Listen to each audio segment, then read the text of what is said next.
ಎಲ್ಲರಿಗೂ ನಮಸ್ಕಾರ. ಸರ್ವರಿಗೂ ಹೋಳಿ ಹುಣ್ಣಿಮೆ ಹಬ್ಬದ ಶುಭಾಶಯಗಳು. ಹೋಳಿ ಹುಣ್ಣಿಮೆಯಿಂದಾಕ್ಷಣ ನಮ್ಮೆಲ್ಲರ ಕಣ್ಮುಂದೆ ಅನೇಕ ಬಗೆಯ ಬಣ್ಣಗಳು ಹಾದು ಹೋಗ್ತವೆ. ಆ ಬಣ್ಣಗಳನ್ನು ಎರಚಿಕೊಳ್ಳುವಂಥ ದೃಶ್ಯಗಳೇ ಹಾದು ಹೋಗ್ತವೆ. ಆದರೆ ಈ ಹೋಳಿ ಹುಣ್ಣಿಮೆ ಹಿಂದಿನ ಮಹತ್ವವೇನು, ಇದರ ಕುರಿತಾಗಿರುವಂಥ ಕಥೆಗಳೇನು ಎನ್ನುವುದನ್ನು ಇವತ್ತಿನ ವಿಡಿಯೋದಲ್ಲಿ ನಾವು ತಿಳಿದುಕೊಳ್ಳುವಂಥ ಪ್ರಯತ್ನವನ್ನು ಮಾಡೋಣ. ಈ ಹೋಳಿ ಹುಣ್ಣಿಮೆಯ ಕುರಿತಾಗಿ ಒಂದು ವಿಶೇಷವಾದ ಕಥೆ ಎಂದರೆ ಹೋಲಕ ಎನ್ನುವಂಥ ರಾಕ್ಷಸಿ ಸ್ತ್ರೀಯ ಕಥೆ. ಬಹಳ ಹಿಂದೆ ಹಿರಣ್ಯಕಶಿಪುವಿನ ಅನುಯಾಯಿಗಳಲ್ಲಿ ಒಬ್ಬಳಾದಂಥ ಹೋಲಕೆ ಎನ್ನುವಂಥ ರಾಕ್ಷಸಿ ಇದ್ಲು. ಅವಳು ಅನೇಕ ಸಿದ್ಧಿಗಳನ್ನು ಪಡೆದುಕೊಂಡಿದ್ಲು. ಹಾಗೆ ಅವಳು ಬ್ರಹ್ಮನನ್ನು ಕುರಿತು ತಪಸ್ಸು ಮಾಡಿ ಆ ಬ್ರಹ್ಮನಿಂದ ಒಂದು ವಿಶೇಷವಾದಂಥ ವರವನ್ನು ಪಡಿತಾಳೆ. ಆ ವರದ ವಿಶೇಷತೆ ಎಂದರೆ ಅವಳು ಬೆಂಕಿಯಿಂದ ಸುಟ್ಟು ಹೋಗದಂಥ ಒಂದು ವರ. ಆ ವರವನ್ನು ಪಡೆಯುವಾಗ ಬ್ರಹ್ಮ ಅವಳಿಗೆ ಒಂದು ಎಚ್ಚರಿಕೆಯನ್ನು ಕೊಡ್ತಾನೆ. ಈ ವರವನ್ನು ಒಳ್ಳೆಯ ಕೆಲಸಗಳಿಗೆ ಉಪಯೋಗವಾಗುವಂತೆ ನೀನು ಬಳಸಿಕೊಳ್ಳಬೇಕು. ಯಾವುದೇ ಕಾರಣಕ್ಕೂ ಕೆಟ್ಟ ಕೆಲಸಗಳಿಗಾಗಿ ಉಪಯೋಗಿಸಬಾರದು. ಯಾವಾಗ ಕೆಟ್ಟ ಕೆಲಸಗಳಿಗೆ ಈ ವರ ಉಪಯೋಗವಾಗ್ತಾ ಹೋಗ್ತದೋ ಆಗ ಆ ವರ ನಿನಗೇ ತಿರುಗಿ ಅದರ ಕೆಟ್ಟ ಪರಿಣಾಮವನ್ನು ತೋರಿಸ್ತದೆ ಎನ್ನುವಂಥ ಒಂದು ಎಚ್ಚರಿಕೆಯನ್ನು ನೀಡ್ತಾನೆ.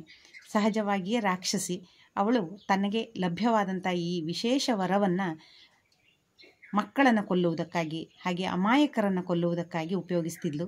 ಈ ವರದ ವಿಶೇಷತೆಯಿಂದ ಯಾರನ್ನು ತನ್ನ ತೊಡೆಯ ಮೇಲಿಟ್ಟುಕೊಂಡು ಬೆಂಕಿಯನ್ನು ಹಚ್ಚಿಕೊಳ್ತಾಳೋ ಆ ವ್ಯಕ್ತಿ ಮಾತ್ರ ಸುಟ್ಟು ಹೋಗ್ತಾನೆ, ಅವಳು ಸುಡ್ತಾ ಇರಲಿಲ್ಲ. ಹಾಗಾಗಿ ಈ ವಿಕೃತವಾದಂಥ ಒಂದು ಆನಂದವನ್ನು ಅನುಭವಿಸ್ತಾ ಇರ್ತಿದ್ಲು. ಹಿರಣ್ಯಕಶಿಪು ದುಷ್ಟನಾದಂಥ ರಾಕ್ಷಸ. ಎಷ್ಟರ ಮಟ್ಟಿಗೆ ಅವನ ರಾಕ್ಷಸಿ ಪ್ರವೃತ್ತಿ ಇತ್ತೆಂದರೆ ಹರಿಭಕ್ತ ಎನ್ನುವ ಒಂದೇ ಕಾರಣಕ್ಕಾಗಿ ತನ್ನ ಮಗನನ್ನೇ ಕೊಲ್ಲಿಸುವಂತಹ ಪ್ರಯತ್ನವನ್ನು ಮಾಡಿದ್ದ. ಅನೇಕ ಪ್ರಯತ್ನಗಳಲ್ಲಿ ಅವನು ವಿಫಲನಾದಾಗ ತನ್ನ ಮಗನಾದಂಥ ಪ್ರಹ್ಲಾದನನ್ನು ಕೊಲ್ಲುವುದಕ್ಕೋಸ್ಕರವಾಗಿ ಈ ಹೋಲಕೆಯ ಸಹಾಯವನ್ನು ಪಡಿತಾನೆ. ಹೋಲಕೆ ತನ್ನ ತೊಡೆಯ ಮೇಲಿಟ್ಟುಕೊಂಡು ಪ್ರಹ್ಲಾದನಿಗೆ ಬೆಂಕಿ ಹಚ್ಚುತ್ತಾಳೆ. ಆದರೆ ಹರಿಭಕ್ತನಾದಂಥ ಈತನನ್ನು ಕೊಲ್ಲುವುದಕ್ಕೆ ಆ ವರ ಉಪಯೋಗಿಸಲ್ಪಟ್ಟಿದ್ದರಿಂದ ಅದು ತಿರುಗಿ ಅವಳನ್ನೇ ಸುಟ್ಟು ಹಾಕ್ತದೆ. ಈ ರೀತಿಯಾಗಿ ಅವಳು ಸುಟ್ಟು ಹೋದಂಥ ಕ್ಷಣದಲ್ಲಿ ಆ ಬೆಂಕಿಯಿಂದ ಬೇರೆ ಬೇರೆ ಬಣ್ಣದ ಜ್ವಾಲೆಗಳು ಹುಟ್ಟಿಕೊಂಡವಂತೆ.